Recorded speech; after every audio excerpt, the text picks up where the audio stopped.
the Technosthetic Podcast. My name's Eric, and this is Randy. Hello. We're going to talk about stuff today on the podcast. We got a couple topics. Couple, 2, 3 things. Couple, 2, 3. We got Ubisoft trying to use NFTs in their upcoming games. We want to talk about Halo Infinite single-player campaign because it just came out and we've been playing it. We're going to talk about Randy's transition to Mac, and also he's got some AirPods. Yeah, better add that in there. To Mac, and then he's got some AirPods Max on his head, and I figured he's going to talk about that, and I also got mine on because we got a match, dude. We got a match. So always got a match, dude. He's looking a little silvery. I'm looking a little black boy in here. That's right, dude. A little black boy, dude. So check it. You know what? What do we want to start with, dude? Because I'll talk about whatever you want, dude. Yeah, let's go with let's start off with our usual tech stuff, and then we'll slowly move into games at the end. So let's kind of roll in with. I mean, I can kind of start off with the transition, or I can start off with the AirPods. So let's talk AirPods, dude. So look at our style, dude. Sure. First off, look at the difference between us, dude. Look at this. Look at this little dangly boy I got dangling off of me. Whereas you're completely wireless, dude. You're in the future. Wireless, dude. I am, dude. That's the future right there. Yeah. Hopefully not like last week or did you see my thumbnail for last week? I had you like downloading in the thumbnail. I did, dude. I lost it. All right, all right. Even if you're not a fan of the podcast, I mean, you got to be a fan of our thumbnails, dude. Yeah, I mean, the downloading one is hilarious. It honestly might be up there with Leonardo da Vinci Resolved. Yeah, dude, that was a good one. Oh, so good, dude. Oh, man, so dude. good. Yeah, okay, we'll see how your internet holds up this time, but that was fun. Yeah, that was awesome. That was awesome. But yeah, man, so, you said, that you didn't need the AirPods Max. Because you don't need a noise canceller, And I think one of the biggest things with these is the noise canceling. I actually really like the noise canceling. So yeah, we're kind of going to go into a little bit of you were right, I was wrong type. Oh, interesting. I'm all about that. Yeah, I know you are. So, long story short, as some of you may or may not know, I'm kind of an Apple-y boy lately, and by lately I mean probably the past maybe 18 months. I took a little break with the Fold, but then I got sucked back into the Apple ecosystem because everything's so good together. You know? What I mean? Like the integration. It's like Thanksgiving dinner, dude. Like no one wants to go up and get a plate of Thanksgiving dinner and just have the stuffing. You know, what I mean? You got to go all in. So for sure. So I've owned WXM3s for, I would say, about 8 months in the past. Okay. And I like them. They were good. I would even say that they were great. They were my first over-ear ANC-based headphone. All right. And in my opinion, having no barometer for like wireless ANC headphones before that, my bar was set pretty low, right? Because my headphone history would be HD600s, Hi-Fi Man Sundaras, Odyssey LCD4s. Yeah, the enthusiast grade stuff. Utopias, with like Norn audio cables, which by the way, if you're into high-end audio, I would highly recommend Norn Audio. The owner is, his name is Trevor, and he gives some of the best customer service from literally any field I've ever dealt with. He's very responsive on emails. Oh he my talks to you, god! works with you. Yeah, but really like, cool dang, stuff. dude, you better get that. You better get all the service for those cables. Yeah, I mean, like the cable is like an $800 cable, right? But it's craftsmanship, it's quality. He had an $800 cable, but he couldn't find a fucking 3.5 millimeter aux cable. No, I could not. It's so below funny. me, dude. Yeah, it is. Just like this cable that I'm using is below you. You know what I'm saying? You got the wireless. I have it. It's over here. Yeah. This is kind of like an experimental period, right? So like, and right. a little bit. So I've kind of been like eyeing up the AirPods Max, like just a little bit. Like I think in the back of my mind, I've always wanted them. I mean, largely because I fall into that camp that if Apple is going to make something, I'm probably interested in it, right? Yeah. So, well, to be fair, like it's good engineering, right? I think they look better on your head than mine. I think they look kind of goofy on me, but I still like them. I think they look pretty good on you, like in comparison.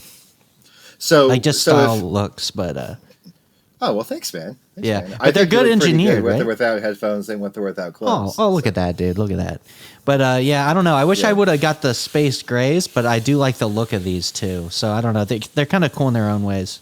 But the look is part of the picture, obviously, because these are Yeah. like So really like nice looking and so you know. I'm going to start off, right from the top with form, fit, and finish.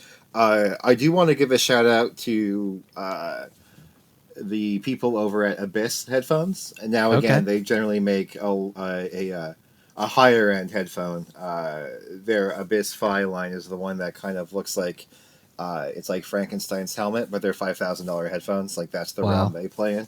And they made a Okay. video. I think it was around last Christmas on their own YouTube channel, on the Abyss's YouTube channel. That's called like a high end audiophile's perspective on AirPods Max from someone who makes $5,000 headphones. Wow. Okay.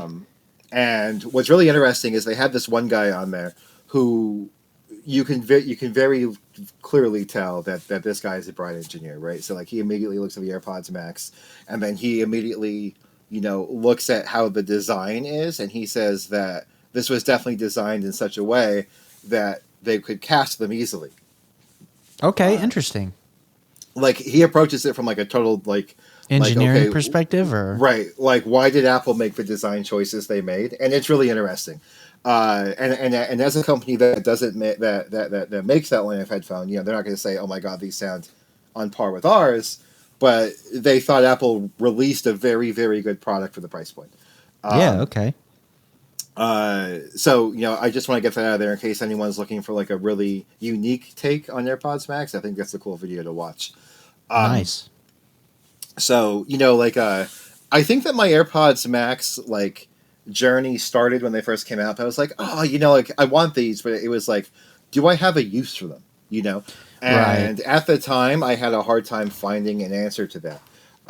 But now, as I'm fully engrossed in the Apple ecosystem, and I'm kind of getting back into that pattern of the transition we'll talk about later. It started to make more sense, right? Because if you have a pair of wireless headphones that I could just take anywhere with me, like that, there comes a point, I think, where like function, like usability, becomes more valuable. So, like, if I could have a decent pair of headphones that I could use with my iPad and use with my Mac and use with my phone seamlessly, then they've increased in value to me, at least. No, it's true. It is seamless too because of handoff. Right. It's fantastic. It's fantastic. Yeah. So more recently, fast forward to like the first week in November, Kelly and I went to do some Christmas shopping down in the Lehigh Valley area, which is like the closest Apple store to me. So it's like an hour away.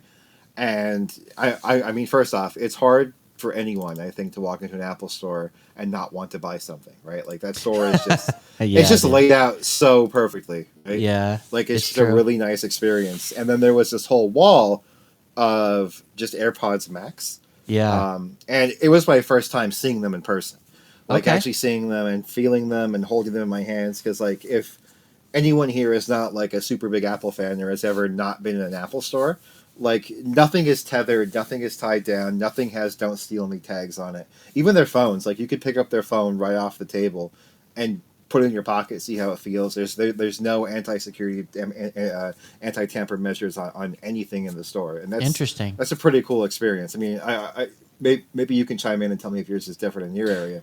Yeah, I think it is different in my area. Like it's not like super locked down, but I think the phones are attached to something.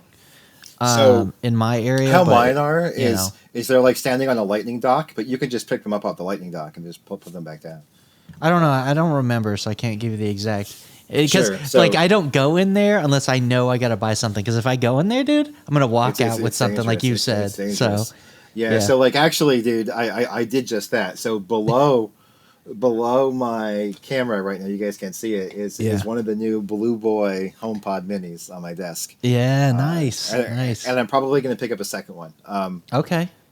The blue is a really nice color. It's kind of like that, almost like is a it darker, like an indigo deep, like yeah, dude. It's like a deep, almost like a darker mix between like a Your Average Consumer and Dave 2D teal. It's real dark. It's real rich. It's real nice. Interesting. Real nice color. So I'm probably gonna pick up a second one of those. Which there's a method to my madness and routing you in this direction, guys. I promise. Okay. So so that got me thinking, right? Because I use my CAF LS50Ws as my LNR channels in my home theater, but they're also hooked up to my phono and my main way that I listen to music when I want to listen to speakers, right? Yeah. And as you know, I have the LG C1048, and then I have my headphones. But with my PC, I've kind of been, for lack of a better term, if I needed to like put speakers on, like I use a headphone, I've just been using the television speakers, which are decent, but they're not great. Right. So since I've been using my Mac more, I was like, oh, well, I'll just get a HomePod and 2 HomePod minis in stereo pair. And then I'll just AirPlay my PC to my HomePods when I'm using my Mac. Great idea. And I thought, well, wait a minute. I can take this one step further and then also get AirPods Maxes and kind of do the same thing and just kind of switch back and forth and like be kind of seamless. Right. So, fast forward a couple weeks after me, feeling them and feeling like just kind of like swooning over them in the store. They were on Black Friday sale on like $479. And then I got an alert that the Gray Boys dropped on Amazon to $429. And then I had some Amazon store card points, and I basically got them for like around $250 at the door. So that's awesome. That's good. Right. So I was super hyped about that. However, the only caveat was they weren't shipping until December 28th. But as you can see, I got them on my head, so Christmas came early for me. Nice. For real.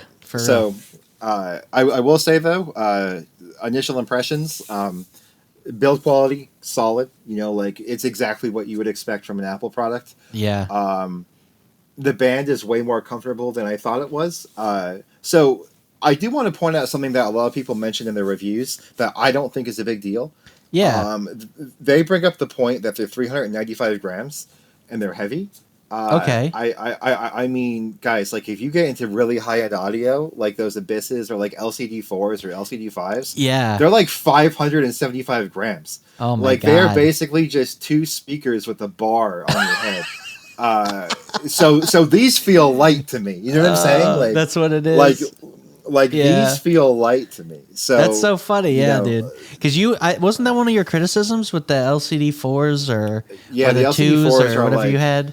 Yeah, the LCD4s are like 575 grams. Yeah, you were like, you can't daily these. They're too heavy. This is like if you're sitting down. Oh, I'm sorry. Audio. I'm sorry. They're 690 grams. Dang. So that's they're literally like having two AirPods Maxes on your head. Yeah. So like these feel like pillows to me. Yeah. You know what? So, most people are probably used to like plastic fucking headphones that are cheap they're probably used to right? like Bose Quiet Comfort 2s. Yeah, Sony and like XM3s, the the XM3s are light. They feel pretty super light. They're super light, but they're really plasticky. You know what I mean? This is a cut above in build quality, and it might be heavier as a result. But I like that. I think so too. I also want to point out something else that I think Abyss pointed out. Because people were making like a really big deal about the condensation, so I kind of want to address that too. Condensation, right behind the ear cups. Yeah, you've probably seen that in the review videos. Okay. Well, they said that kind of happens to a good majority of actual sealed closed-back headphones. You just don't know because you can't take the ear cups off on those. Oh, interesting. So they said that that's kind of something that's just a byproduct of your body being warm, drivers generating heat, and it being in a closed environment. It has nothing to do with Apple, Apple's oversight. Yeah. It's just you're noticing it because that's just condensation. That's just how it works. Yeah. Right. So they even pointed out that this probably happens in a good portion of closed back headphones, but because it's so easy for you to swap out the head cups, you notice it. You know what I mean? So it reminds me when I got my lens in the mail. And it was freezing outside, so the lens was cold. And when I brought it in, it was warm in here, and there was condensation inside. Yeah. And I was like, it's just how it works. It was foggy, But yeah, it was fine. It was just, it's like what the hell. But yeah, condensation is not a problem, right? It's not actually hurting the thing, so yeah, so it's fine. So as someone who's an an amateur audiophile, I would say. I I don't think know, from a man. I sound don't think you're perspective, amateur. I won't say I you're think I am. amateur. I mean, like compared to people like DMS or like even maybe Quinn from Snazzy Labs or some of the other, dedicated Okay. headphone reviewers out there who have listened to, you know, I mean, that's tens, fair. 20s, I'd say that you're in the 90%, I would say of so. I would say people. so. Yeah. So I really appreciate these guys, and Yeah. I'm not going to sit here and say that they're going to replace, the Focal Utopias or even like the HD 800s or even the HD 750s or Yeah. like your DT 990s, like things of that nature. Yeah. But when you factor in the convenience, Right. they sound really good. I think right out of the box they sound a little too U-shaped, like the mids are really recessed. But Yeah. if you change this setting on your phone, I don't know if you can see that a little bit. Yeah. I do see it. So, This makes them sound way better, okay. way better. So you turn on headphone accommodations, you check balance tone, and then you pick soft sounds boosted slightly. Okay. Is And balance tone just like flattening it out a little bit? it Like does. It kind of the pulls down the lows and the yeah. highs to make them more in lines with the mids. And Yeah. Quinn actually showed a graph in his video that when you run that profile, they Yeah. measure very similarly to LCD X's, which is Okay. like a $800 headphone. I mean, the Wow. LCD still measures slightly better, but they're pretty damn close. Yeah. And these are noise canceling and cheaper. So, Right, right. And they're yeah, that's wireless a and they have a win. battery. Yeah. Exactly right. Exactly right. I That's will huge. say that. I will say that the LCDXs still technically do measure better, but for being that close, that's Yeah. a pretty cool Yeah. thing to point out. That is cool. That's cool. Like I said, guys, like comfort for me is fine. I think right Yeah. now, build quality's A+. I think my biggest concern right now, and I can't take them off because TeamSpeak is a little bit wonky just in general. So like this isn't a problem of AirPods Max, but just full disclosure, Uh-huh. if each ear cup has a proximity sensor in it to detect what's on your head to like pause music. Yeah. If I do that and that trigger sensors, TeamSpeak crashes. Oh my god, that's so funny. Don't take them off. So they're glued to my head for the podcast. Yeah, that's so funny, I dude. I would say the only part that I'm slightly concerned about is this mesh canopy. Like the fabric feels really thin, so I'm concerned Yeah. about that maybe getting ripped at some Maybe, point during the maybe, life yeah. cycle. But That's the only problem I have is I wish there was a way to, I guess, swap it out. But I would just DIY something. But well, there is, yeah. there is. Oh, There is there?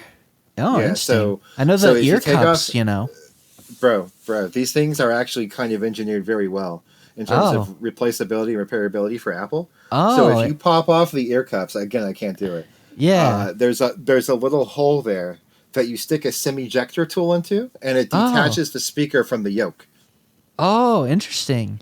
Yeah, so That's you really could neat. theoretically just replace the canopy headband if you wanted Oh, that's really neat, actually. to. Yeah. Because, my concern was it's a white headband, so I don't want it to yellow It'll get over dirty. time. Yeah. The Yeah. ear cups are replaceable, but the band I was worried about.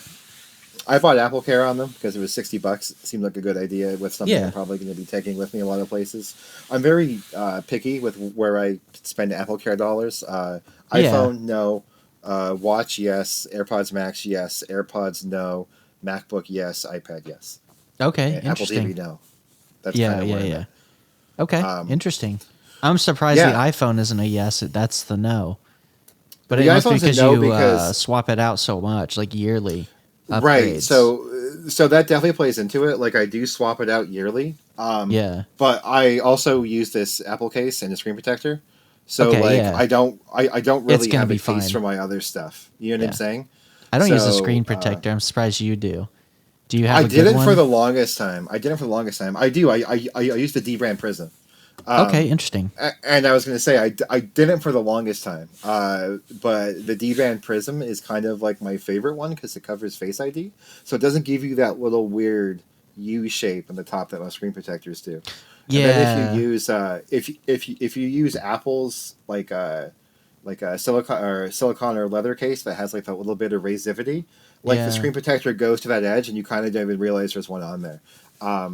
and like I kind of just started doing that because like now that I'm with Kelly and stuff, like there's a maybe a decent possibility that like this phone will get handed down to someone else, either her dad or her mom or whatever. Yeah. So It's true. Yeah. So like that's why I kind of protect it a little bit more, just because. Also, the resale value, like if Yeah. you did sell it, that's another Yeah. thing. Like people, Yeah. yeah, it makes sense. Like And I have do some have some scratches micro and dings scratches on in the screen my. protector. Yeah. Like So, I would have a case. I like the Apple cases a lot. I like their silicon love 'em. cases. I love 'em. I don't use a case on the Fold because I just don't have a case It's that weird, I like. dude. It's just weird. Yeah. And I got some dings on it as a result. I got my the screen has a scratch on it too. You can't really see it in use, but it's on the front, and it pisses me off because those things bother me. Like when you have if I had a cracked screen, like I'd have a new phone the next day.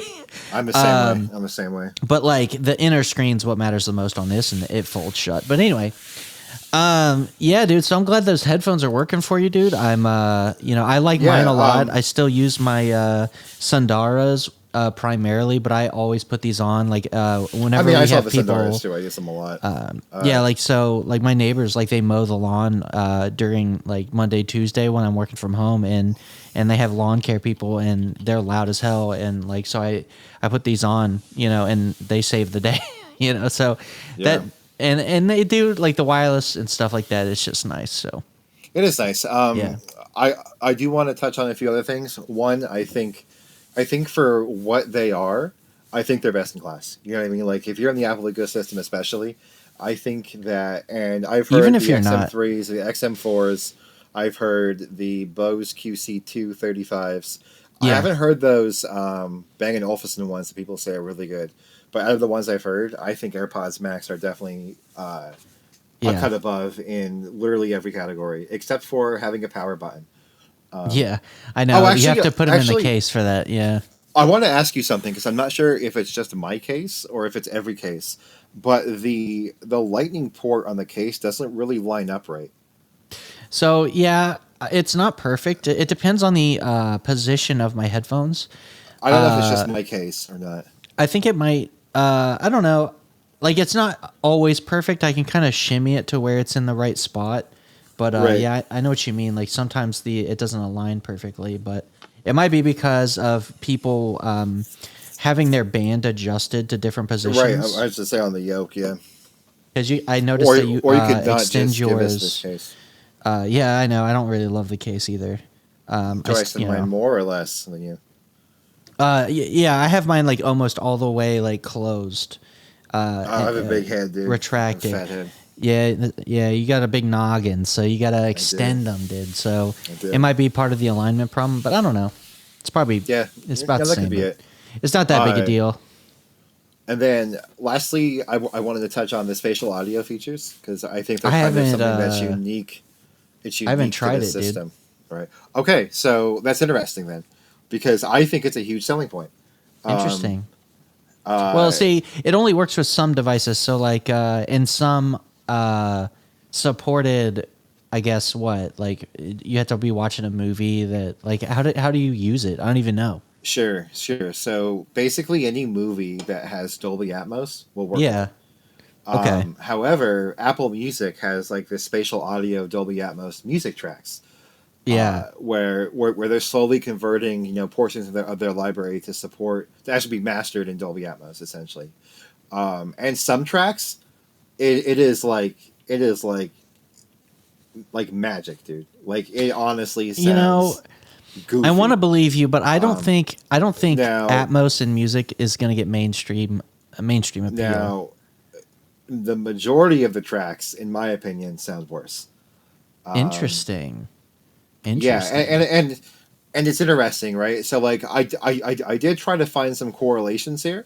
So, if it's a newer track, right? Like, if it's something newer, right? Like, if it's that new Ed Sheeran and Elton John Christmas song, or a new Ariana Grande song, or a new Taylor Swift song, or a new Adele song, it sounds crazy, right? Yeah. But if it's a Dolby Atmos of like a song recorded 10 years ago, it sounds worse. Well, that makes 100% sense, right? Because they're not like they're probably taking audio that wasn't really designed for that sort of experience, and then trying to like force it to be Atmos, and that just doesn't work, dude. Yeah, so It like doesn't. It the just best way I doesn't can work. describe it, the best way I can describe it is like, you know, people like talk about soundstage with headphones and like the separation of instruments. Right. If you listen to a track that's really coded that way, I feel like these headphones punch well above their weight. Okay. Because like Abyss went into this too in their video, like what people tried to do with like driver design and ear cup design and hardware on high end audio headphones. Yeah. Apple's dual H1 chips can just DSP out the ass. I know, dude. The So DSP, the so processing, it's very good. so it's It's kind of impressive. like, yeah, so it's kind of like they were talking about like how for like Apple could even code into certain songs on Apple Music different DSP profiles and then make Yeah, their headphones sound totally different.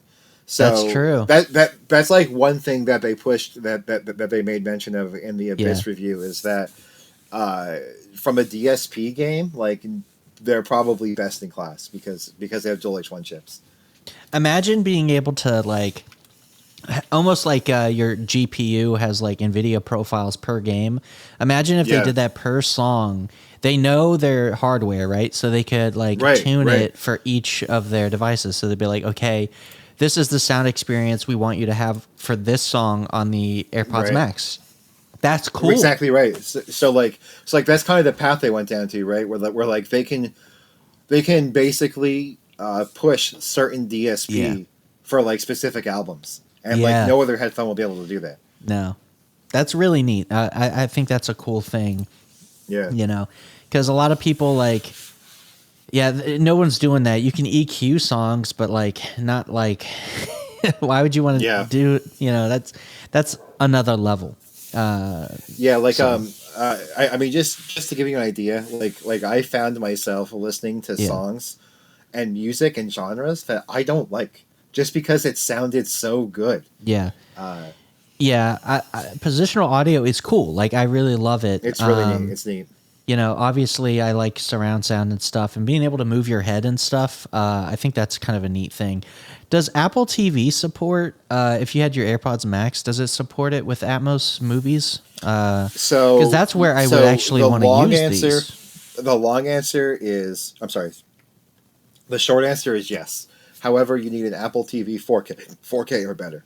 Okay, yeah. So I you mean, so you either need one of the old style remotes with the yellow circle around the menu button, or one of the new ones with the steel boys. yeah, But if you have an old Apple TV, that's just the old Apple TV HD. That one does not support it.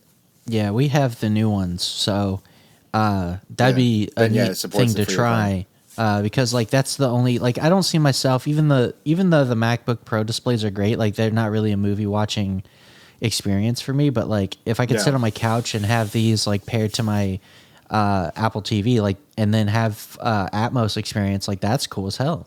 Especially if I'm not trying to Yeah. have like a loud sound system going while my family's trying to sleep, you know. You So could also do it via AirPlay with the Apple TV, and it'll auto sync.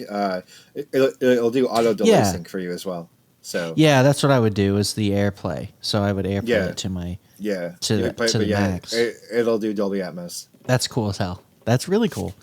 Yeah, And so, yeah, I mean, it's a pretty good experience. You think? Have I you do. tried it on I like the do. iPad and the iPhone or anything? I've tried it on the Uh, iPad just yeah, because I use my iPad all the time, yeah, and it's awesome. Like it's really really good. nice. I mean that's primarily where I play music back on. Yeah, I'm a weirdo, so like I'm kind of like also visual when it comes to music. So like I kind of like seeing the album art sometimes. Like if I'm in yeah, that vibe where I'm just listening to music, I kind of like to get into the music. right. So I think that the iPad is kind of the best device for that. And yeah, it works fine. It works great. That's cool. That's really cool. So yeah, man. I mean, I know I've loved my AirPods Max, and I've been glad to have them. And even Amanda was like impressed with their build quality and stuff. She's got my old XM3s, which I also loved, but these I wanted kind of like a more premium XM3, and that's kind of what these are. And They're they better sound better. And they sounding. sound better. You know, they Uh, look better. They're better build. Yeah, they're just nicer. And I almost, I also kind of want to say that everyone says it in videos, and like I can't really describe it better. Yeah. but the transparency mode is absolutely mind blowing. Yeah, it's so good. Like You just hit the it button and then it's almost like room noise it coming almost in. sounds better than like normal hearing. Like I almost feel like Yeah. I'm in a Spartan suit, dude. You know what I mean? Like It's I have heightened really senses, good. dude. Yeah. It's super good. I really love the pass through. It's so good. Yeah, another thing that they say in reviews is don't get them if you need wired headphones. Well, I mean, I'm using their adapter, right? And I do that because, I play PC gaming and I like low latency, like you were saying, the Apple TV and if you AirPlay to your headphones, like it compensates for a delay, and Mac OS will do that too. But when it Right. comes to a game, you can't compensate for a delay with a game. For a video, you can just delay the video a little bit, right, to sync up with the wireless delay. But you can't delay a game. So if you want low latency, I use the cable, and honestly, it's fine, dude. Like it's a little dinky cable, So but it's fine. I was gonna say I can't stand the cable. I wish that cable would. It's not very substantial, but I mean it's functional. I honestly feel like if I forgot I was wired and like got up to go to the bathroom really quick, I would tear that cable in half. Which makes sense because it's super thin. Thinnest. I just I wish mean, it was, I you just don't wish know it it's was as there. thick It's as a so thin lightning cable almost. or like a USB-C cable. It's so thin. Yeah, I know what you mean. I know what you mean. I know. I was just stating that it works fine wired. Oh, it does. Too. Oh, about the cable. Yeah. So I was on my PC listening to Spotify through the cable into my external DAC, and it worked perfectly. But what really blew my mind is I took my headphones off to go to the bathroom, and it still paused the music. Oh wait, what? Yes. Oh, interesting. So it was still like Bluetooth paired, probably. No, to what? Oh wait, maybe it wasn't. So it was on your Windows. It was on my Windows machine. No. Yeah. Oh, I didn't know it would do that. That's really that neat. was really cool. Yeah, super cool, dude. That's cool. weird. I wonder how it does that. I don't know. But that was cool. Yeah, man. So any closing thoughts on the AirPods Max? Let's talk about the transition, dude. Yeah. Let's talk about the transition if you're done. I am because I'm ready to transition, dude. Or you're ready to transition. Are you ready, dude? I'm trying to get you to transition. Dude. No, so the transition, we've been talking about this for a while. If you're a new listener, obviously you don't know what we're talking about. But like he's been trying to get Windows out of his life. He's Randy loves Mac OS and the Apple ecosystem, and he wants to go full time. He's tried this once before, where he sold his PC. And then he bought a new PC because he couldn't do it, and now he's doing it. This is round two. Round two. But things are different now. Yeah, things are different now for two reasons. Two reasons actually. Go ahead. Yeah. So first off, I'm a big gamer. Like you'll fight me to death on that, right? Like, oh my god, dude! That's not how you start off when you're trying to get rid of your PC. I am, dude. Because all right, go ahead. I listen, bro. So I'm listening. This is Mr. Tor 2 on MCC over here talking. Okay. On MCC console gamer, dude. I've recently kind of been okay with console gaming. It sounds weird, right? But like, I think that the new consoles are at a point now where they're probably going to be competitive with mainstream PC gaming for quite some time. And in my opinion, there are some decent benefits to console gaming. Like, I sit at a desk all day. I work at a computer all day. And while some people may be okay with it, I think it's kind of relaxing to just sit back on the couch, grab a controller, and drink a beer. I kind of enjoy that like separation, I guess. Yeah, I get it. So it basically came down to the only real game that I was kind of tied to on my computer would be the occasional League of Legends, Magic the Gathering Arena, and maybe World of Warcraft again. I don't know. Right. But they all run on Mac. The problem was my current M1 Mac 13 can run all those games, but not enough that I would try to play WoW competitively or PvP or do any of that nature. It's kind of a just good enough experience. Right. So recently, the M1 Maxes came out, and it's kind of making my dream closer to being a reality. Even though they're not without flaws, I feel like we're kind of in that territory now where there's enough workarounds that I could probably make it work. So, Okay. So That's fair, dude. What the listeners don't know is, I have a pretty beefy PC right next to me. It's a 3090 water cooled with a 3900 XT, 32 gigs of RAM. And I recently just drained the loop because I'm probably going to tear it down and sell it. And, Drain the loop, dude. That's nutty. So real quick, yeah, have you been on this sub, dude? The Mac Gaming sub? No. Yeah, I like the Mac Gaming sub. They have a lot of people trying to play games you're not really supposed to play. With crossover, with all the different methods. I don't think I get that. I don't think I get that wonky with it. Like I said, like the games that I really want to play, I could play. Also, there's some speculation that Windows might bring back Boot Camp. Oh my god, that'd be legendary! No, I didn't see it. So what I found out is that Qualcomm helped develop Windows for ARM, when the Surface X came out, and in doing so, they basically said that Qualcomm will have exclusive rights to ARM on Windows for X amount of years, and that just recently ended 3 months ago. Oh my god, I had no idea that was a thing, dude. Yeah. What? So again, it's just speculation at this point, right? It's just people are assuming that, hey, one of the many walls has now come down to allowing Windows on Mac again. That's crazy. Okay. Yeah. So I'm really impressed with the M1 Mac performance. In some cases, I'm a little more impressed. In some cases, I'm a little underimpressed. I think that I expected WoW to run better than it does. I think a good example is my M1 Max. I'm sorry, my M113 gets about, I want to say maybe I think it's 30 to 40 FPS on graphics setting 4.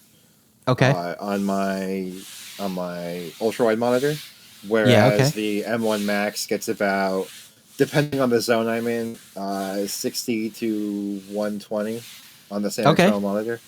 But it still feels like it still drops kind of low sometimes. You know what I mean? It doesn't.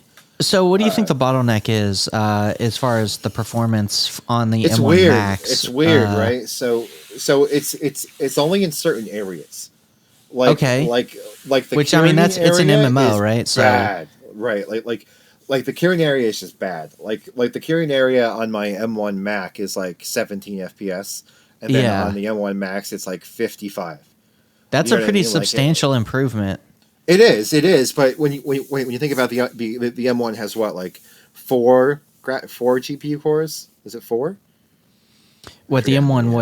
Which one? Just in our 13. The regular. Yeah. I don't know.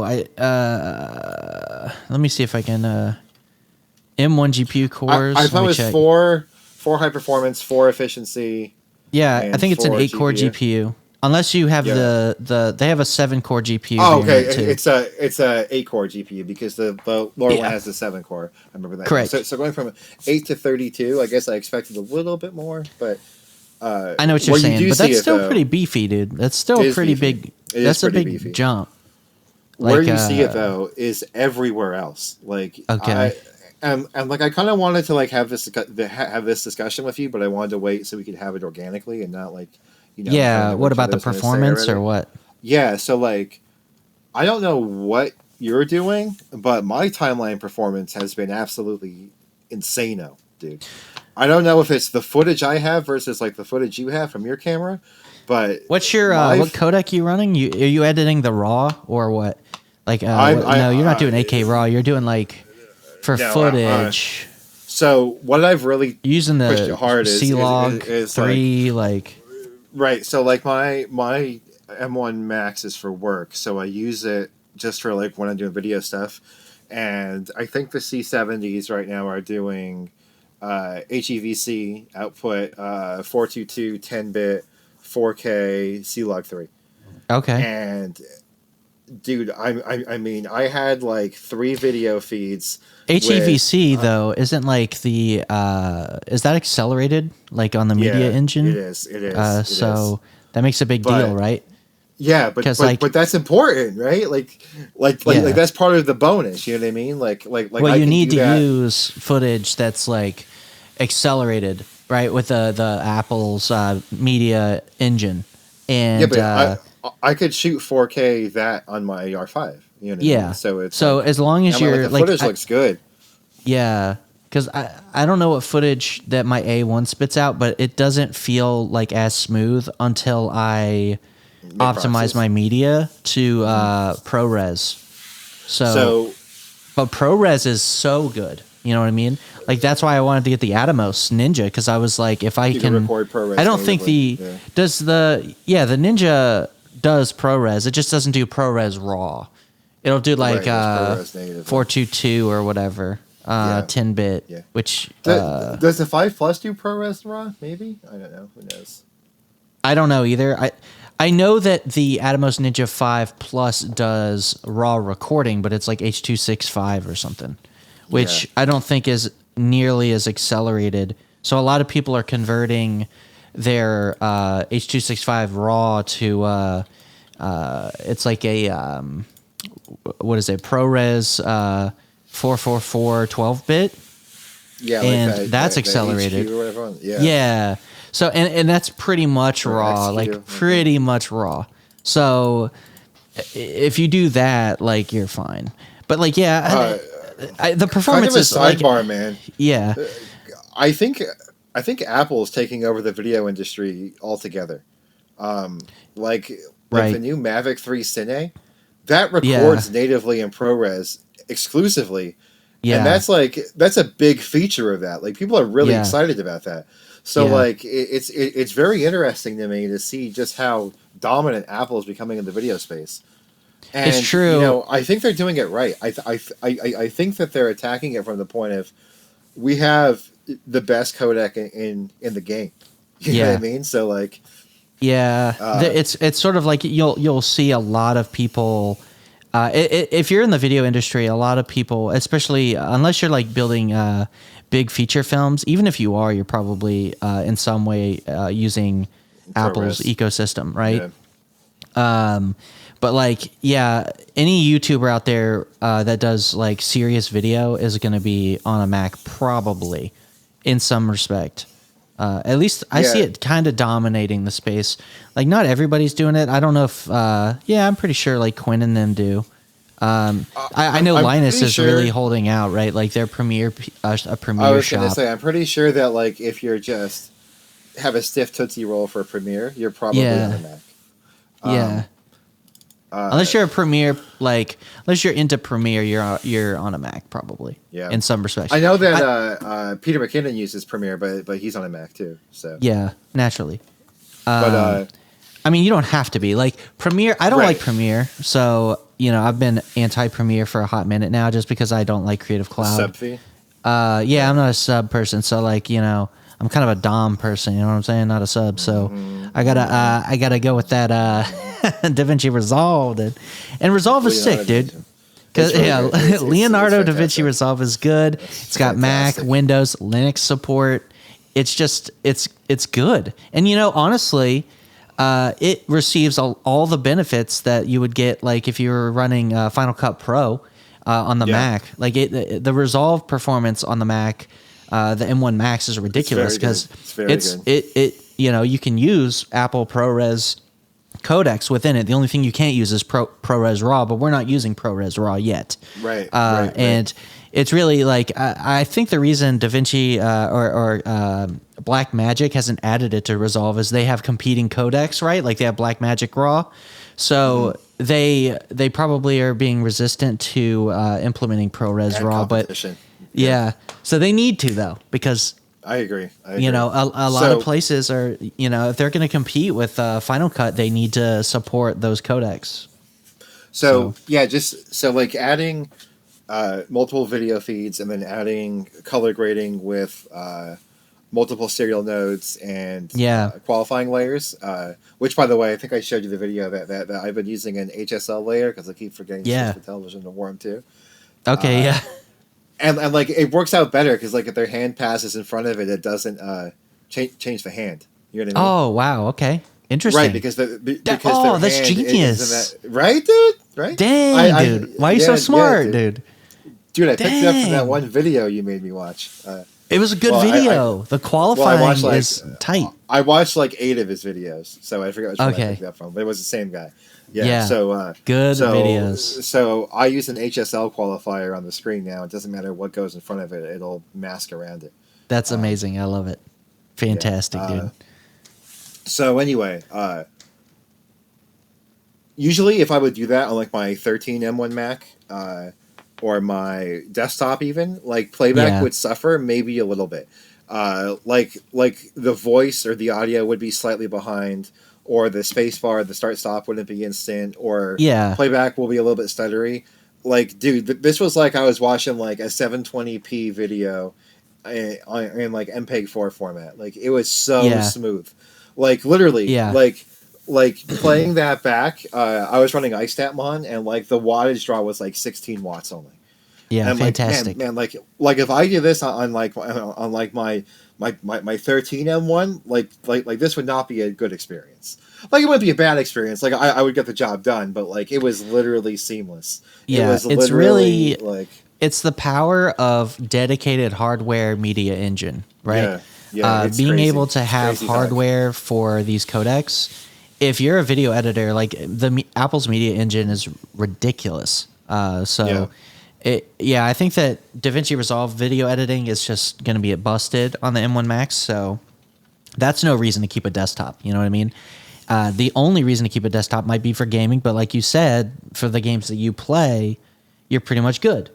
So, yeah, I mean, you might as well transition, right? I think the one thing holding you back is not having HDMI 2.1 support.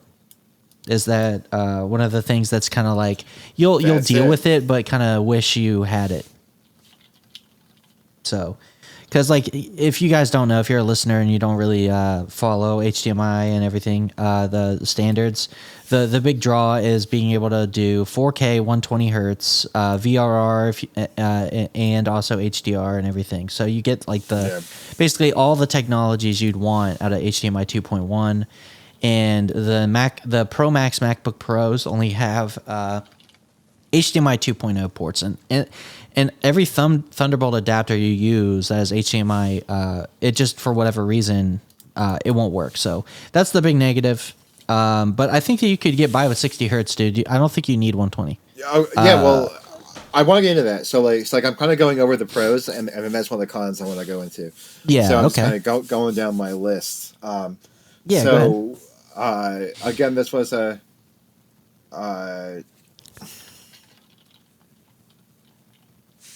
Yeah. Sorry. I hear you clacking away over there, dude. You clacking hard? Yeah. So anyway, I was like, this whole video is like 26 minutes, right? Well, 49.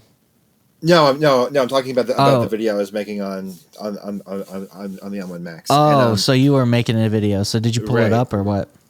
No. I'm just talking about export times. Okay, yeah. So the timeline was like 26 minutes. It was a 1080p export. Final product was 1080p because I had to put in like PowerPoint slides. They kind of look goofy in the 4K timeline. But anyway, I literally pressed the export button and it finished in I think just around 3 minutes. But during that time, I also moved over to a different desktop and watched a YouTube video that played back fine, and I responded to like 3 emails, and like every window was 3 minute render. Yeah. No, dude, 4K or 1080p. 1080p. Okay. Yeah. Okay. That's still ridiculously quick, in my opinion. For 20-some minute timeline. 3 minutes and 36 seconds. I don't know if you can see it. Yeah. Move to the left. Move to your left a little bit. Actually, maybe I could not as bright. Shit.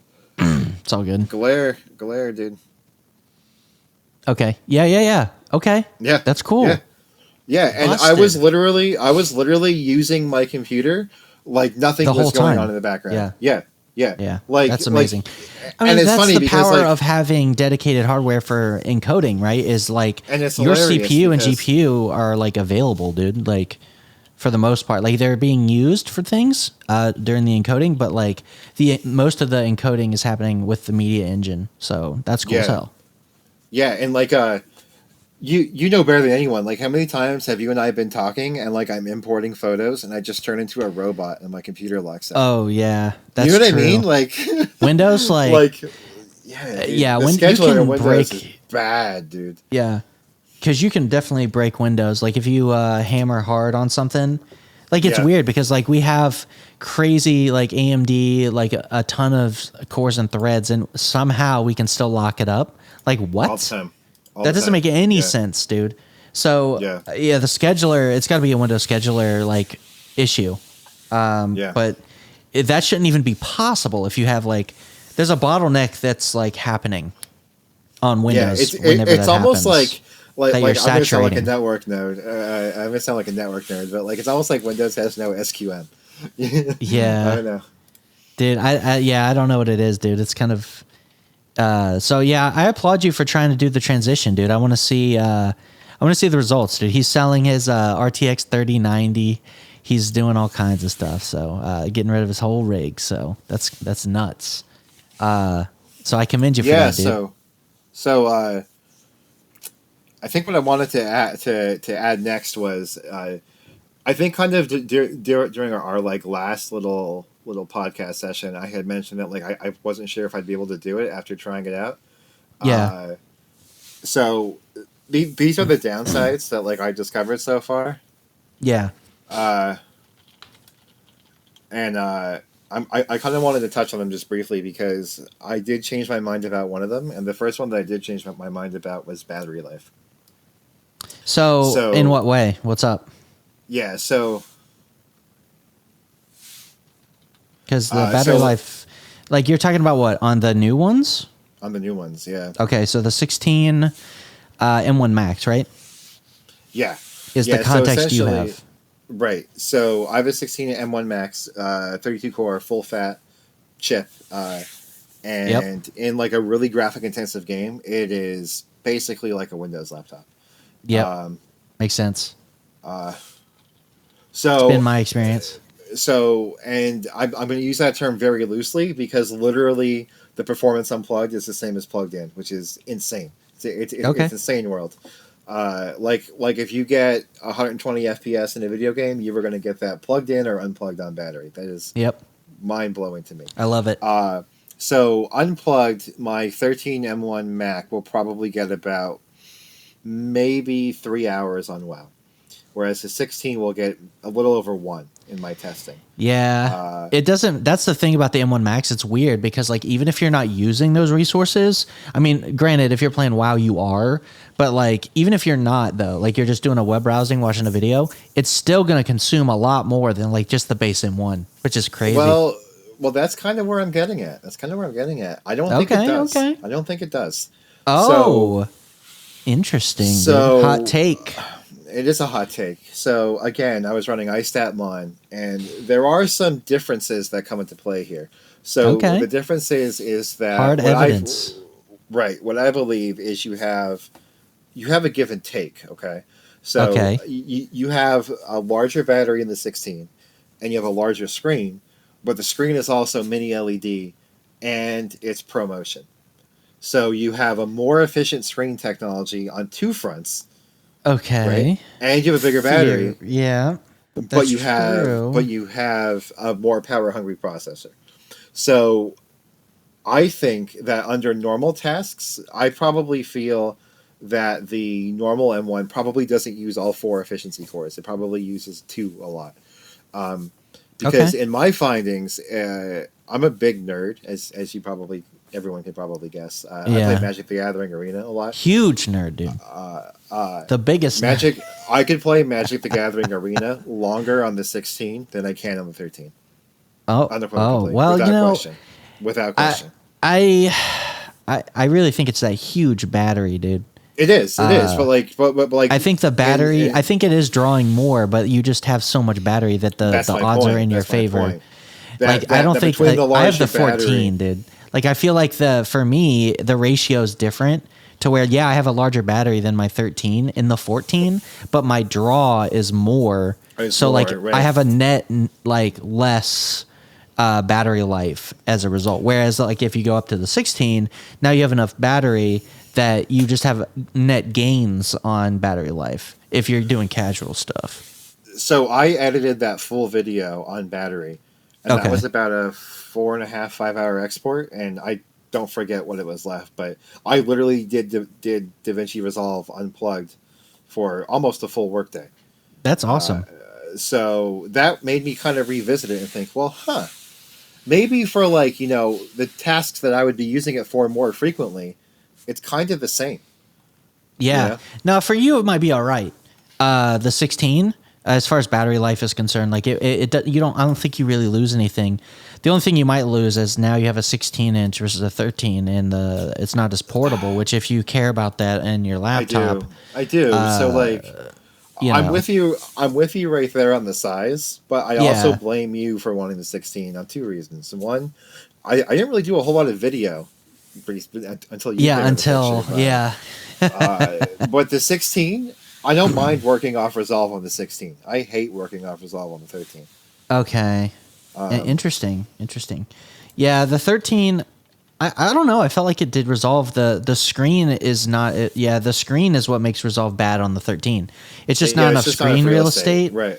I was doing things to compensate for that. So I think the hotkey is like O or P to full screen the preview.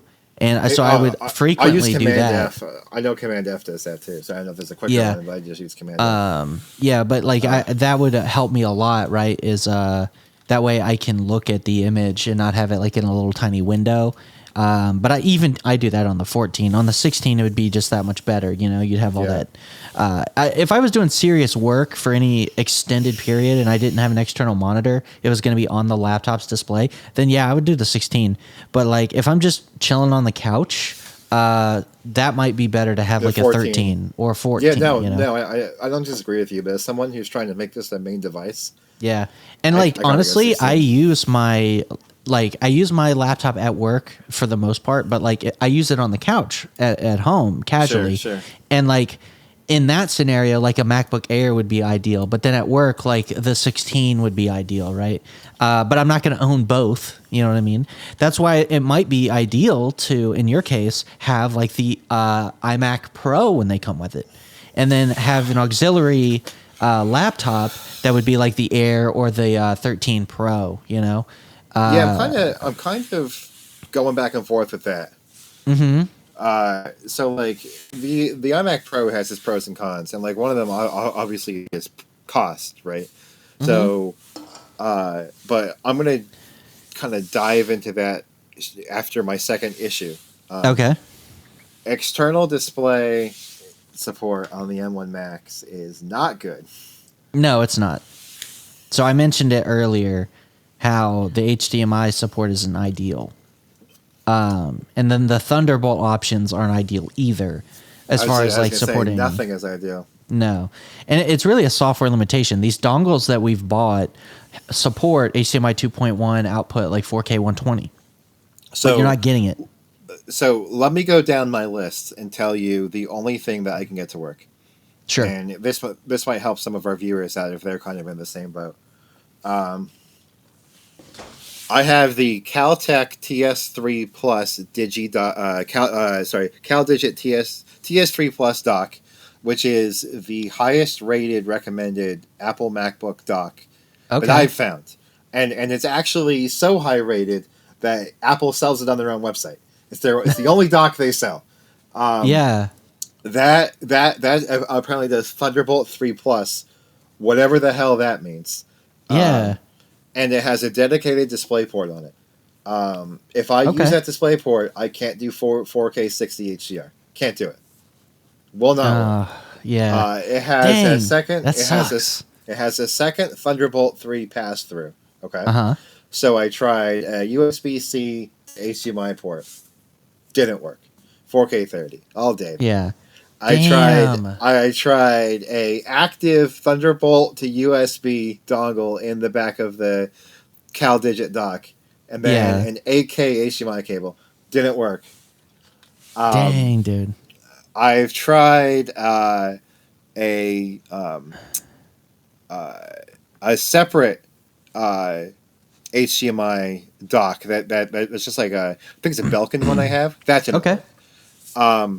The only thing that works to get 4K 60 HDR is if I plug in the special Apple Snowflake dongle directly into the MacBook. Okay. I can't go through a hub. I can't go through a dock. I can't do anything except plug the Apple HDMI or the Apple HDMI dongle directly into the laptop. As soon as I introduce anything that doesn't have an Apple on it, it doesn't work. That sucks, dude. That really sucks. I've tried active cables. I've tried passive cables. I've tried DisplayPort to HDMI. I've tried USB to HDMI. I've tried Thunderbolt 3 to HDMI dongle separately. I've tried literally everything. Does HDR work, though? Like 4K 60 HDR? 4K 60 HDR on the works. LG C10. On the LG C10. Okay. On the LG C10, it works. It looks gorgeous. At least there's that. Like, I know you're not getting any kind of G-Sync, FreeSync, VRR. I'm fine with that. I just which, really honestly, wanted. It's fine. Right. I just wanted that like one cable life, dude. You know what I mean? Like I wanted that. Yeah. So that's the benefit of going with like the 16 is you could go there, that one cable life, that one machine life, and not have to worry about. But you know what? I'll say this though. If you do go with that, I just sent you a picture, by the way. Yeah, you did. I'm looking at it. So, see it? Yeah, you can see it's. You have your color profile for the LG TV. You have it set Pull to that 60 in automatically. HDR. Yeah, I love it. And then you can set your scaling options and stuff. So that's really nice. I like that. So that's pretty cool. So I'm glad that you could at least get it to work with the LG display because it would be a shame to have to switch to a different one. Well, like I said, like it basically comes down to convenience, right? Like I wanted that one plug I could plug in. For sure. Yeah, interesting, dude. Interesting. So, I mean, I think it's close enough to where you might as well make the transition because, you could get rid of you could make a good amount of money on that 3090. You know what I mean? Yeah.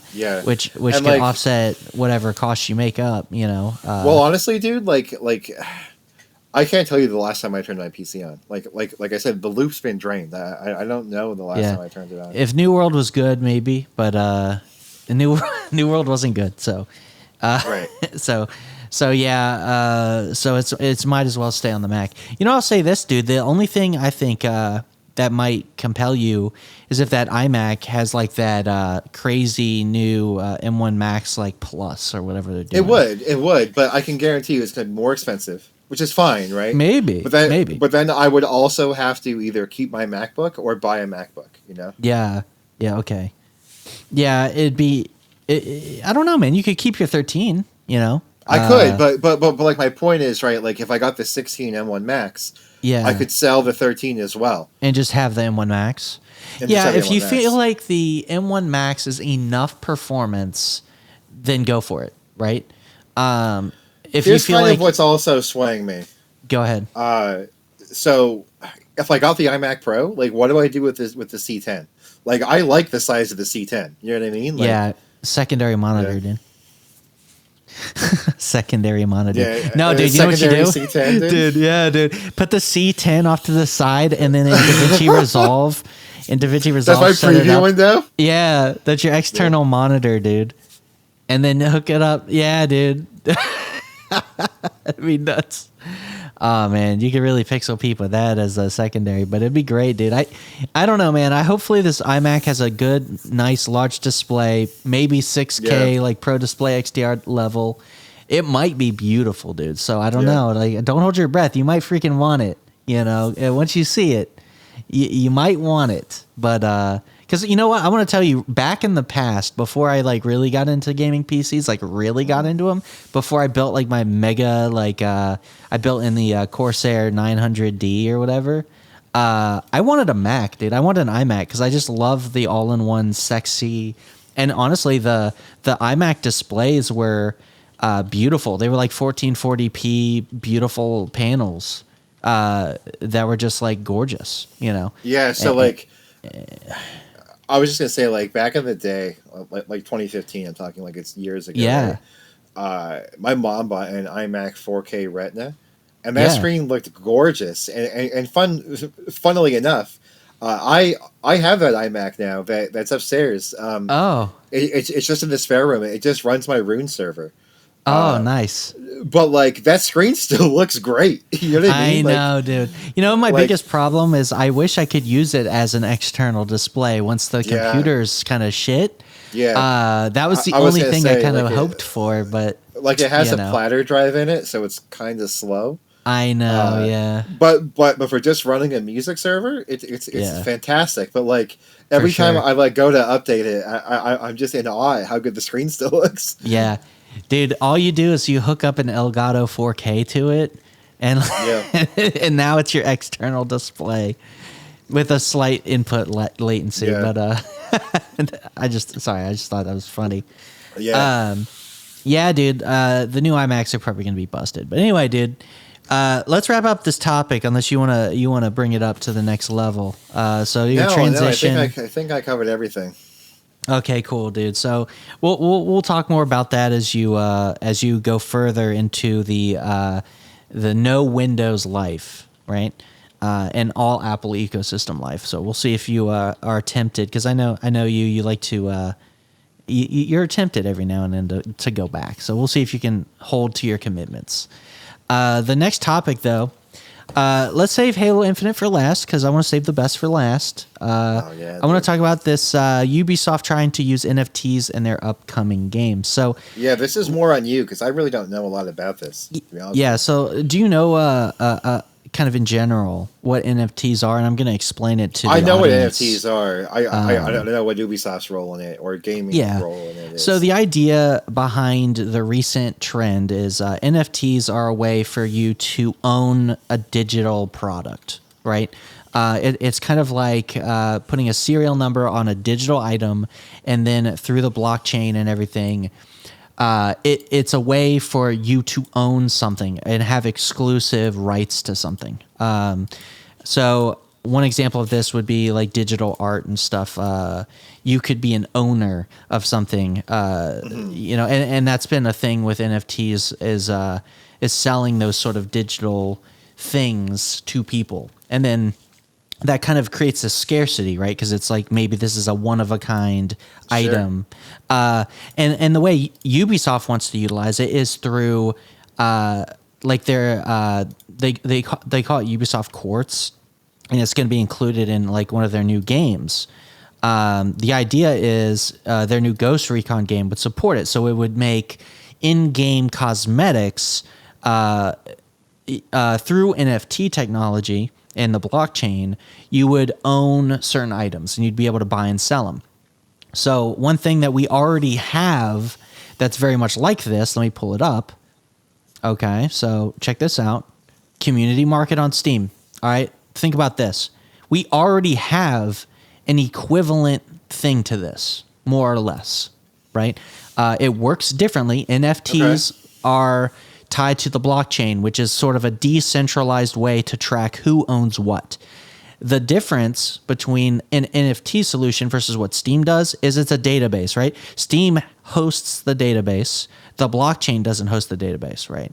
So they do the exact same thing. Like there's exclusive items in the games. You can buy and sell them on the Steam marketplace, right? You've seen this. So if anyone's been on Steam for a while, you've probably gotten items and stuff. Maybe you've even bought things like emotes or other kind of little drops. You know, you've seen CSGO crates, CSGO skins. So this isn't a new thing, right? Like look at this AK-47 field tested. This guy is $20-$30, right? Almost. Like, so it's been up and down, $28. You know what I'm saying? Right. These aren't you know, unlimited resources, right? But people earn these drops in the games, and then they can buy and sell them on the Steam market. So the big backlash with Ubisoft is people just are thinking of it as like being a real dick move. They're trying to exploit their player bases and monetize in-game cosmetics in a new and exciting way, right? That's what Ubisoft would sell it to you as. But it's just like one of those things. Why do they need to utilize the blockchain and NFTs to accomplish what Steam is doing without it, right? It's just a buzzword sort of way to monetize in-game items. And I think that even though I think the hate that is happening on YouTube, I think right now, yeah, so if I'm on Reddit here, this Reddit article, Ubisoft's NFT announcement gets more than 95% dislikes on YouTube. While we can still see the dislikes with the YouTube API, it got downvoted to hell, and then Ubisoft eventually delisted it because they were receiving such big backlash. Right. And you can see like the general opinion here on Reddit. They're just saying it's dumb. They don't know why companies are jumping on this hype train, and it's literally, it's just getting a lot of hate. You know what I mean? For better or for worse. I think that here's my opinion on it. Okay, so now that we've sort of explained what it is, it's a way for you to own items digitally. My opinion is like, even though we already have it with the Steam Marketplace, I still think it's dumb. I'm kind of an old fashioned gamer, and I think we both live. We've both been criticizing Halo Infinite's multiplayer for their cosmetic system. It's a little bit scummy. It's a little bit expensive. You can't just unlock things in the game anymore. Like you can. I've been unlocking stuff in the Halo Infinite single player campaign, but it's just not like it was in the Halo Reach days where everything in the game was an unlockable cosmetic. Everybody had opportunity to earn these things. And it seems like we're transitioning to a world in Ubisoft's perfect world. These in-game items will drop, and the scarcity of these items will make them more valuable, right? That's weird. Yeah. And they can monetize this and make money off of it, right? Like, think about it. And they're also claiming, okay, well, much like the Steam Community Marketplace, you can sell these items that you earn in the game. Like, the part of it is like, oh, well, if you play this game a lot, dude, you could make money playing our game because you could sell stuff and earn money, but it's not really real money though, right? Like it's money in the Ubisoft's system. It's kind of like on the Steam Marketplace, right? Where if you're playing, like say you sell a $30 item, that's in your Steam wallet now, right? So it's not like I can take real money out of my Steam wallet and use it at Amazon. I have to spend it on Steam. It's probably going to be the exact same way with Ubisoft, right? So this is just another way for them to gamify and monetize. It's almost like the Diablo 3 real money auction house. Yeah, it's exactly. Like, this isn't the first time we've seen this. This is just getting a lot of crap because of the way they're doing it. And it's clearly their marketing department hopping on the new NFT hype train that has been kind of a thing in 2021. Like, everyone's talking about NFTs now. It's kind of a big meme. And it's because the general consensus is NFTs are pretty dumb. You know what I mean? It's like, why would I want to own these digital assets? They're not tangible, right? They're like, for example, why would you want to own digital art? Do you have any idea why you'd want to do that? Like, I don't see the value in that, right? Compared to just having real art, like something tangible. But even then, the art market is like retarded, right? Like, excuse my terminology there. I shouldn't use that in 2021. That's kind of a bad thing to say, but it's dumb for all lack of a better term. Yeah. And the art market it's very subjective, and it's honestly inflated, and there's a lot of money laundering and stuff that happens. So that's a whole different topic. But I just think that digital items and their scarcity, like you've played EVE Online, right? Like there's ships in that game that are like not one of a kind. Well, there might be one of a kind ships, but that stuff's tied monetarily. Like there's some stuff that's very rare in that game, and you can have these rare ships, and you can sell them to other players. So it's like I said, it's not the first time we've seen this stuff in a game and in a platform before. So yeah, I think it's just one of those things that they don't like the implementation. There's no reason to use the blockchain for this, right? No, I agree. And to decentralize it. There's no reason to do it. You could just... I don't see a benefit to them doing it in the way they're doing it. So yeah, I don't blame them. I think the downvote backlash is really just because the gaming community is tired of being nickel and dimed at this point, and they just see this as another scheme to make money from Ubisoft. I think that's the general consensus is how people are feeling. I think that's probably accurate then. So they could have... I think that the fact that they had to announce it in such a way, like they could have implemented it behind the scenes and kind of like just like, hey, this is something that's in our game. Like you said, Diablo did it. Steam does it with the Steam Community Marketplace. They could have just implemented it in their games and systems, but they did it to, they've been explaining it to their shareholders for a while that this is the direction they want to go. And they just now made the announcement official that this is something that they're going to implement. And I think that this is a slippery slope. And I've seen stuff about DRM specifically also is like, you can't just own something. Like you're going to have to be web connected to validate the blockchain and everything. Like it's just sort of a bad direction. I don't like it personally. I think that I don't know. I just think it's a bad idea, but that's just me. And I wanted to just put it out there so when people see this stuff in the news, they can kind of understand a little bit more about what NFTs are, digital ownership, a way for you to buy and sell digital assets, and whether or not it's a good or a bad thing, it's too early to say. But I don't see how it could be a good thing. But I don't really think it's a good thing from someone that would prefer their to be able to just unlock assets like digital stuff. I don't see buying like skins in game as being something that's actually worth the money that we got to pay. Unless you really want to support a company. Like obviously I'm a hypocrite in a way. I've spent a lot of money on League of Legends on skins, and I spent a lot of money on Halo Infinite so far. I've spent $100 on Halo Infinite. But in those cases, like I feel like I'm getting a lot of game. I really love Halo Infinite, and I really loved League of Legends while I was playing it.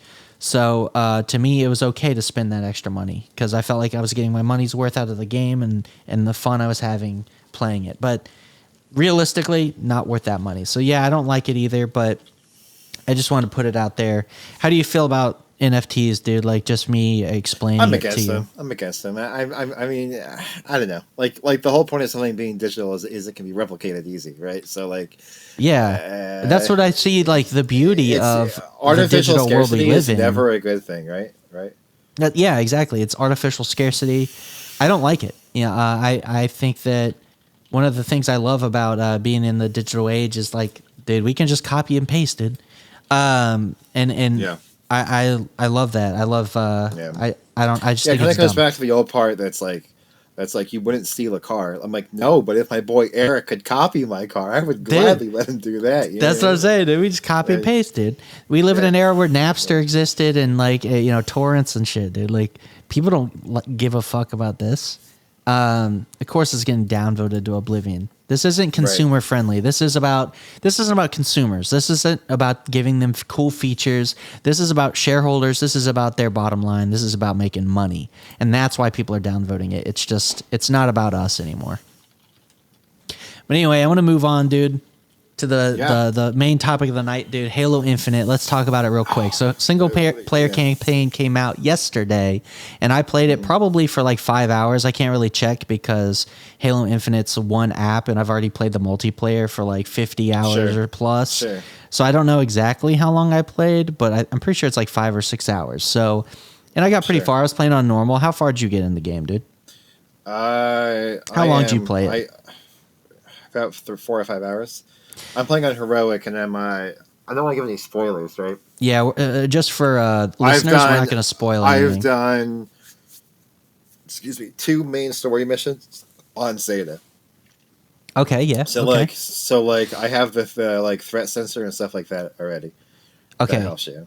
And Yeah, I've so done as far as like pretty unlocks much every go, side fob. okay, so you're being pretty thorough with the game.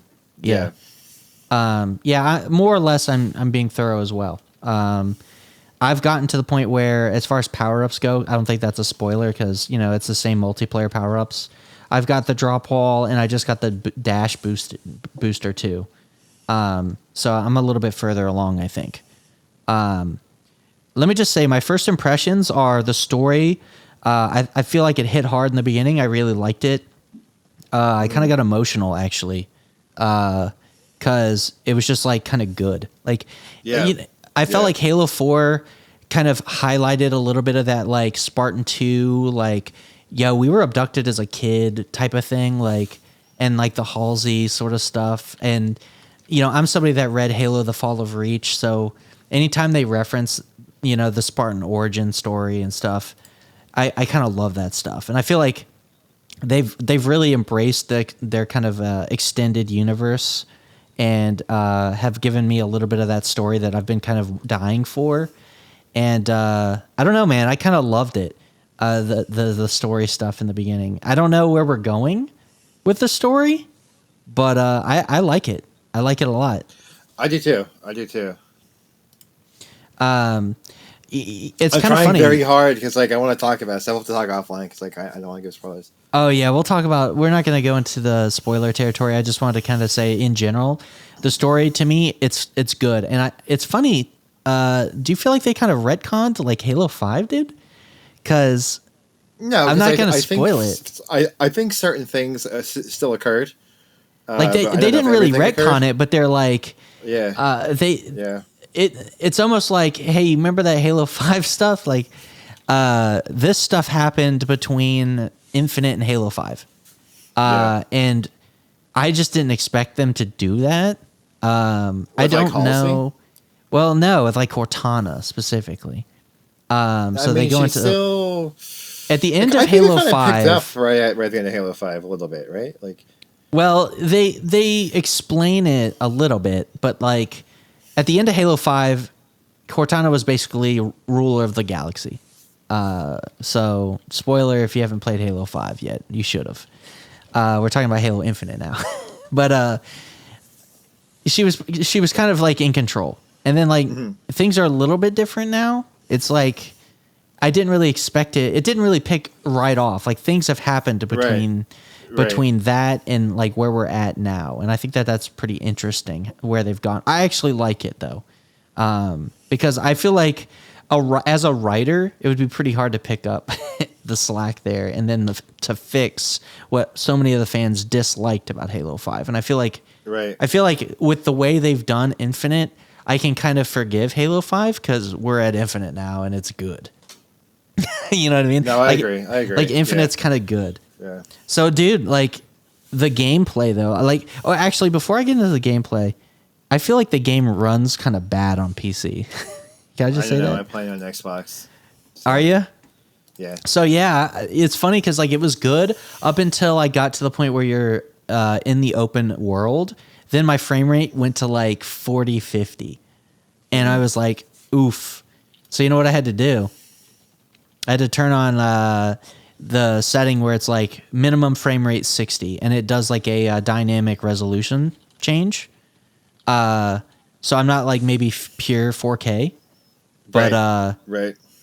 I don't know. It does dynamic resolution scaling on Series X. And for the most part, it runs perfectly fine. But sometimes when I clamber, like I notice it drops frames a little bit. Okay, yeah. So, I mean, you're playing on the best console there is to play it on, so it would probably be pretty great on the console. Yeah. I mean, you're getting like what like basically a 4K 60 experience, right? On the console. Yeah, and I can drop it to 120. Yes. Oh, yes. Okay, interesting. And I can switch the performance mode into place at 120. But like, so there's different modes. Interesting. It almost stays locked, but like I said, there are very odd times only when I clamber that I feel a frame drop. Yeah, so with the dynamic resolution and my like minimum frame rate set to 60, it still looks great. And then I have it set to it gets about like 70 some frames typically. with the resolution scaling, so that helps a lot. But yeah, let's. I know you don't got a lot of time left, so let's roll into the gameplay, dude. So I've been having a blast. I love it. I do too. I think the gameplay is fantastic. I feel like it feels so good. They kind of took a page from Destiny's book with how they kind of interact and how the health bar is and stuff. Yeah, like that's the what boss Amanda fights feel said. kind of Destiny to me. Amanda's like, this looks like Destiny. I'm like, well, yeah, I guess it kind of does. It kind of does. I don't like the Valor system that much because it doesn't make sense in my brain lore-wise, right? Like, I feel like Master Chief should have all the options available to him to do what he needs to do. I don't feel like... What is this Valor system? I don't even notice. I'm getting it. Man. What does it do? Do you know what the Valor does? I don't even know. Yeah, so, like, when you unlock a fob, the higher your Valor, the more weapons are available to you at your bases. Oh, I didn't know that. It's like, oh, sorry, Master Chief, you don't have enough Valor. You can't get all the options. Dude, I've had some amazing time. I'm playing on normal because I kind of want to just feel like Master Chief in the books and just spank a little bit, but I'm finding I die a lot still. Yeah. And I'm not bad at Halo, dude. Like, I feel like I'm kicking ass. It's kind of this weird in-between. Like, sometimes I can just run up on a fob and just, like, beat ass. And then other times I run into, like, I'm surrounded. Like, I can't be dumb still on normal. I have to like think about where I'm at and like who's around me, and a Jackal's gonna snipe me. Jackal snipers still hit hard, dude. Like, don't get hit. So they hit real hard on heroic, dude. Yeah. Man, I can't even imagine. Yeah, I don't know, man. I'm kind of happy with the normal play, but I want to go back and play it on heroic, like when the multiplayer comes out, maybe legendary, because like. I think that's where this game's really gonna break loose, is when the multiplayer comes in. Like I think the open world will be just so fun with some multiplayer. But like, I don't know, I'm really loving it, dude. So, yeah, dude, me too. Yeah. So I wish we could have talked about it more, but I know you got to cut out. I mean, like, we'll probably play more before the next time, I'm certain. So we can cover. We'll talk about it more next week, but I just want to give our first impression is it's very good. The story's good. Very, very the good. gameplay feels really, really fun. Rock solid. I think the sandbox might even be best Halo game for me. It might. I kind of want to just like leave a blanket statement that like if you're on you know, like the subreddit, and you're seeing all the negatives and the downsides of Halo, please kind of ignore them, because the skeleton of Infinite is insane. Yeah, I agree. So, and I think people are having fun with the campaign. I haven't seen like too many big campaign negatives. The multiplayer's been criticized to death, but it's free to play, and like I get it, they got to monetize. And I get it, but like the single player feels really fun, and I don't know, man, it might even be my favorite Halo game to date. It does, dude. You have to realize something too. They're only valuing this campaign at the cost of 3 Halo skins. So they're really underselling the campaign. Dude, can I just say the grapple hook is so good? It is really good. It feels like it should have been. It's really interesting to me how well that they've implemented it to feel like Master Chief should have had this all along. I know. It really makes you... I think the grapple hook makes the game for me. Like, it's literally... game-changing how good it is. I'm flying around like Master Chief in the books. Like, it feels badass. I absolutely love it. And then the slam move you can do with it, it's busted. Anyway, really dude, we should probably wrap up. You ready? I'm ready, dude. Let's wrap it up, dude. Anyway, that's been the Technosthetic Podcast. Thanks for listening. I wish we could have talked about Halo more, but how about next week? We pick up where we left off. A lot of Halo. I'll definitely have the game beat by then, so I'll have my final thoughts on it, and I'm sure Randy will have as well. So we'll talk about it. Anyway, so check us out on technosthetic.com. We're on there, and we're also on YouTube. We want you to subscribe and leave a comment down below. Say hi, and we'll see you guys next time on the podcast. Have a good one.